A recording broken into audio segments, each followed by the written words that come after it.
সাবেক আইজিপি বেনজির আহমেদের অপরাধের দায় তাকেই নিতে হবে, পুলিশ বাহিনী নেবে না।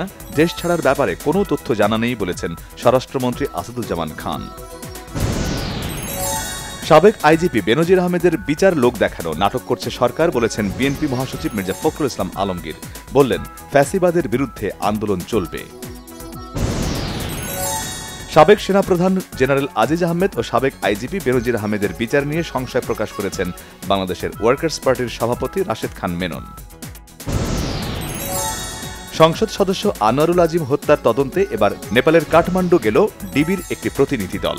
এতে রয়েছেন পুলিশ সদর দপ্তরের একজন কর্মকর্তাও। ঠাকুরগাঁওয়ের বালিয়াডাঙ্গিতে 12 মিনিটের ঝড়ে 20টি গ্রাম লণ্ডভণ্ড, শতাধিক ঘরবাড়ি বিধ্বস্ত, একজনের প্রাণহানি। মালয়েশিয়ায় কর্মী পাঠাতে সংকটের জন্য দায়ীদের বিরুদ্ধে ব্যবস্থা নেওয়ার হুঁশিয়ারি প্রবাসী কল্যাণ প্রতিমন্ত্রী শফিকুর রহমান চৌধুরীর। দ্রব্যমূল্য নিয়ন্ত্রণে সরকারের কোনো কার্যকর পদক্ষেপ নেই, দলীয় পরিচয়ে বেড়ে ওঠা অসাধু ব্যবসায়ীরা বেপরোয়া হয়ে উঠেছে খেলাফত মজলিস নেতাদের অভিযোগ। প্রধান বিচারপতি ওবায়দুল হাসান বলেছেন, প্রত্যেক নাগরিকেরই দেশে আইনের আশ্রয় ও ন্যায় বিচার প্রাপ্তির অধিকার আছে। তৈরি পোশাক রপ্তানিতে প্রণোদনা অব্যাহত রাখার পাশাপাশি উৎসে কর 1% থেকে কমিয়ে 0.5% করার দাবি তৈরি পোশাক প্রস্তুতকারক ও রপ্তানিকারকদের সংগঠন বিজিএমইএর। সুন্দরবনে আজ থেকে টানা 3 মাসের জন্য দর্শনার্থী ও বনজীবীদের প্রবেশে নিষেধাজ্ঞার ঘোষণা দিয়েছে বন বিভাগ। সুন্দরবনের গাছ ও প্রাণী সম্পদ রক্ষায় এ উদ্যোগ। কক্সবাজারের উখিয়ার তানজিমারখোলা রোহিঙ্গা ক্যাম্পের কাঁঠালতলী বাজারে আগুনে পুড়ে ছাই হয়েছে 2 শতাধিক ঘর। হতাহতের খবর পাওয়া যায়নি। 5 বছর বয়স পর্যন্ত দেশের 2.25 কোটি শিশুকে ভিটামিন এ ক্যাপসুল খাওয়ানো হলো আজ। ঘূর্ণিঝড় রিমেল উপদ্রুত এলাকায় খাওয়ানো হবে পরে। বেনাপোল থেকে মোংলা রুটে আনুষ্ঠানিকভাবে যাত্রা শুরু যাত্রীবাহী ট্রেনের। বেনাপোল থেকে 138 কিলোমিটার দূরত্বের মোংলায় ট্রেনটি যাবে 2 ঘন্টা 50 মিনিটে। ভারতে লোকসভা নির্বাচনের 7ম ও শেষ দফার ভোট গ্রহণ হল আজ মোট 57 আসনে। আগে নেওয়া 6 দফার ভোট সহ পুরো নির্বাচনের ভোট গণনার পর নির্ধারিত হবে নরেন্দ্র মোদীর ভাগ্য।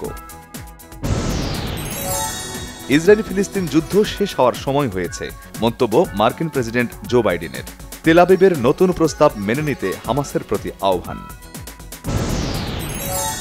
রবিবার শুরু টি-20 বিশ্বকাপ। আজ শনিবার রাতে ভারতের বিপক্ষে প্রস্তুতি ম্যাচে পরীক্ষা নিরীক্ষার শেষ সুযোগ বাংলাদেশের। টি-20 বিশ্বকাপের প্রথম ম্যাচের পর জমকালো উদ্বোধনী অনুষ্ঠান হবে ওয়েস্ট ইন্ডিজের গায়ানা ন্যাশনাল স্টেডিয়ামে। তবে ডালাসে গ্র্যান্ড প্রেইরি স্টেডিয়ামে প্রথম ম্যাচে যুক্তরাষ্ট্র ও কানাডার টসের পর হবে মিনিট 10 ছোট্ট উদ্বোধনী অনুষ্ঠান। চ্যাম্পিয়ন্স লিগ ফুটবলের ফাইনালে মুখোমুখি হচ্ছে রিয়াল মাদ্রিদ ও বরুসিয়া ডর্টমুন্ড। রাত 1টায় লন্ডনের ওয়েম্বলি মাঠে গড়াবে ইউরোপ সেরার ফাইনাল ম্যাচটি। ঢাকাই সিনেমার চিত্রনায়ক শরীফুল রাজের সঙ্গে প্রায় 2 বছর আগে বিয়ে বিচ্ছেদের পর সম্প্রতি পরিমণির বাসায় গিয়ে তার হাতের রান্না খেয়ে আসার খবর ফাঁস হয়। এক ফেসবুক পোস্টে এই নায়িকা রাজকে টোকাই অভিহিত করেছেন। সন্তান, পরিবার ও ঘনিষ্ঠ বন্ধুদের সঙ্গে সময় কাটানোর কারণ দেখিয়ে গ্রীষ্মে জেনিফার লোপেজের পূর্ব নির্ধারিত কনসার্ট বাতিলের আনুষ্ঠানিক ঘোষণা দিয়েছে আয়োজক সংস্থা লাইভ নেশন এন্টারটেইনমেন্ট। যদিও বিশ্লেষকদের মতে আশানুরূপ টিকিট বিক্রি না হয় এই সিদ্ধান্ত।